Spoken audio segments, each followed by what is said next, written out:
नमस्कार मंडळी, तुम्हाला माहिती आहे का आजच्या भागामध्ये काय घडलं आहे ते? आजचा भाग अतिशय अतिशय भारी दाखवलेला आहे. म्हणजे नियतीने फायनली चौघांना सुद्धा एकत्र आणलेलं आहे. गौरी इकडे रागिणीच्या आणि कामिणीच्या तावडीमध्ये असते. त्या दोघींनी तिला आता मारण्याचा मोठा डाव रचला आहे. पण या सगळ्यावर मात देत त्या दोघींना झिडकारून आता गौरीने त्यांच्यासोबतच एक मोठा गेम केलेला आहे. गौरी त्यांच्या तावडीतून स्वतःची सुटका करून घेते.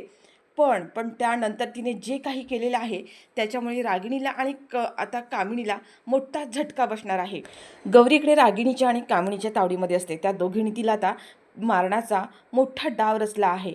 पण या सगळ्यावर मात देत त्या दोघींना झिडकारून आता गौरीने त्यांच्यासोबतच एक मोठा गेम केलेला आहे. गौरी त्यांच्या तावडीतून स्वतःची सुटका करून घेते. पण त्यानंतर तिने जे काही केलेलं आहे त्याच्यामुळे रागिणीला आणि आता कामिणीला मोठा झटका बसणार आहे.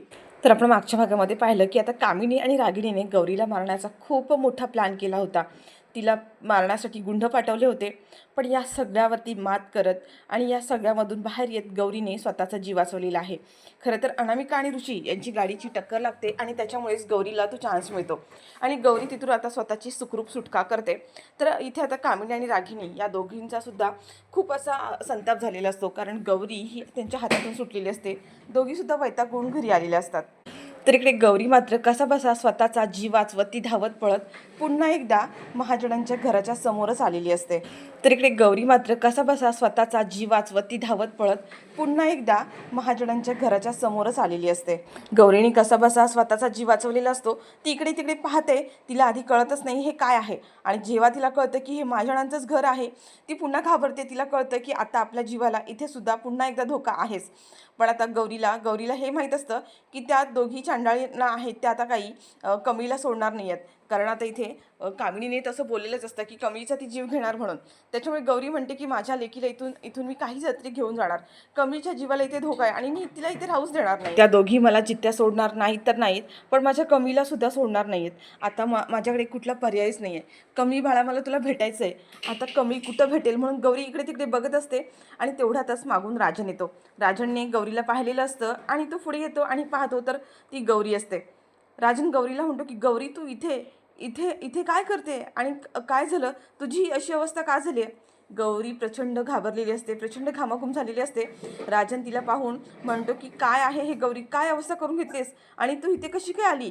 राजन म्हणतो की गौरी बोल, काय झालं काय झालं? त्यावर गौरी म्हणते की कमळी कुठे आहे, मला आताच्या आता कमळीला भेटायचं आहे. तर इकडे मात्र रागिणी आणि कामिनी या दोघींमध्ये सुद्धा भांडण सुरू झालेलं असतं, कारण हातची गौरी आता त्यांच्या हातून निसटलेली असते. आणि या सगळ्यामध्ये आता अनिका ही त्या दोघींना दोष देत असते. एवढी एक बाई तुम्हा दोघींना सावरता येत नाही, तुमच्यासोबत इतकं गुंड होते आणि तरीसुद्धा तुम्ही तिला तुमच्या हातातून निसटून गेली. तुम्ही दोघी पण एकदम एक नंबरच्या बावट आणि डफर आहात. आता इथे अनिका तो त्या दोघींना भरपूर काही असं बोलत असते. आणि त्याच्यामध्ये आता इथे जी रागिणी आहे ती अनिकावर चिडते आणि म्हणते की बस बस कर. रागिणी म्हणते तुला माहिती आहे तिथे काय अवस्था होती, काय सिच्युएशन होती. आता दोघींची प्रचंड बडबड सुरू असते. कामिनी म्हणते बस करा, दोघी पण बस करा. तर इकडे मात्र रागिणी आणि कामिनी या दोघींमध्ये सुद्धा भांडण सुरू झालेलं असतं, कारण हातची गौरी आता त्यांच्या हातून निसटलेली असते. आणि या सगळ्यामध्ये आता अनिका ही त्या दोघींना दोष देत असते. एवढी एक बाई तुम्हा दोघींना सावरता येत नाही, तुमच्यासोबत इतकं गुंड होते आणि तरीसुद्धा तुम्ही तिला तुमच्या हातातून निसटून गेली. तुम्ही दोघी पण एकदम एक नंबरच्या बावट आणि डफर आहात. आता इथे अनिका तो त्या दोघींना भरपूर काही असं बोलत असते. आणि त्याच्यामध्ये आता इथे जी रागिणी आहे ती अनिकावर चिडते आणि म्हणते की बस बस कर. रागिणी म्हणते तुला माहिती आहे तिथे काय अवस्था होती, काय सिच्युएशन होती. आता दोघींची प्रचंड बडबड सुरू असते. कामिनी म्हणते बस करा, दोघी पण बस करा. गौरी काही झाली तरी ती पुन्हा इथे येणारच आणि तिला पकडण्यासाठी मी जबरदस्त प्लॅन तयार केलेला आहे. आपली माणसं आपल्या घराच्या आजूबाजूला आहे आणि मला पूर्ण खात्री आहे की ती गौरी पुन्हा इथेच येणार. ती राजनला नक्कीच भेटणार आणि ती सगळं काही राजनला नक्कीच सांगणार. आता इथे कामिनीची खात्री असते, तिने माणसांना पसरवून ठेवलंच आहे. पण आता इकडे ऑलरेडी आता इकडे गौरी जी आहे ती महाजनांच्या घराच्या बाहेर आलेली आहे आणि राजनची आणि त्याची भेटसुद्धा झालेली आहे. आता राजन गौरीला म्हणत असतो की अगं गौरी बोल ना, तुला कमळीला का भेटायचं आहे, काय सांगायचं आहे कमळीला, आणि तुझं आणि कमळीचा काय संबंध, तू कमळीला कशी ओळखते? त्यावर आता गौरी सती म्हणते की ते मला माहीत नाही, मला आताच्या आता गौरीला भेटायचं आहे आणि मला तिला इथून घेऊन जायचं आहे. कमीच्या जीवाला धोका आहे आणि मी तिला इथेच ठेवूच देणार नाही आहे. आता ह्या दोघांमध्ये हे सगळं बोलणं चालू असतं आणि त्याच वेळेला आता अन्नपूर्णा आजी आहेत त्या बाहेर येतात आणि ते पाहतात तर हा राजन कोणाशी बोलतोय आणि तिने हे सगळं काही ऐकलेलं असतं. अन्नपूर्णा आजी म्हणतात की कमळीच्या जीवाला धोका कोणापासून आणि का असेल. आता अन्नपूर्णा आजींना काहीच कळत नाही आहे आणि ही कोण बाई आहे, राजनला काय सांगते ही. राजन म्हणतो की तुला कसं माहीत कमीच्या जीवाला धोका आहे आणि कोणापासून.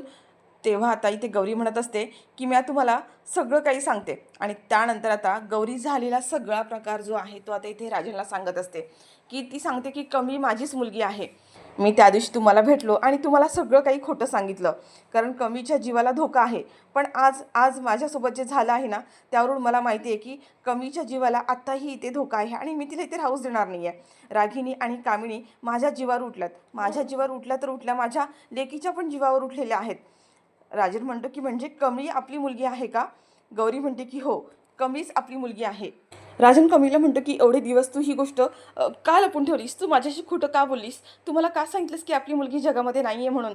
मी कमीला माझ्या घरी घेऊन आलो, कमीला सुद्धा माहीत नाही की ती माझी मुलगी आहे ती. हा आमचा सगळा प्लॅन होता आईला बरं वाटावं म्हणून. आता गौरी म्हणते की हो, हे सगळं मला माहिती आहे, मी मुद्दाम तुमच्यापासून हे सगळं लपून ठेवलं कारण कमीला ह्या घरात धोका आहे हे मला आधीपासूनच माहीत होतं. या रागिनी कामिनी दोघीसुद्धा तिच्या जीवावर उठलेल्या आहेत आणि म्हणून मी हे सत्य सगळ्यांपासून लपवत आलेली आहे. पण आज त्या दोघींनी कहर केला, त्यांनी माझा जीव घेण्याचा प्रयत्न केलाच पण आता त्या कमीचा सुद्धा जीव घेणार आहेत. तसं त्या कामिनीने मला सांगितलं, मी माझ्या मुलीला माझ्या लेकीला इथं जरा पण थांबू देणार नाही आहे, मी तिला आत्ताच्या आता घेऊन चालली आहे. आणि आता जेव्हा गौरी हे सगळं सांगते आणि त्यावेळेला आता अन्नपूर्णा आणि राजन यांच्यासमोर सगळं चित्र उभं राहिलेलं आहे. रागिणीचा आणि कामिनीचा सगळा डाव त्यांच्यासमोर आलेला आहे, सगळं सत्य समोर आलेलं आहे. राजन म्हणतो की मी त्यांना सोडणार नाही आहे, माझ्या मुलीला माझ्या बायकोला माझ्यापासून दूर केलं, त्यांना मी सोडणारच नाही.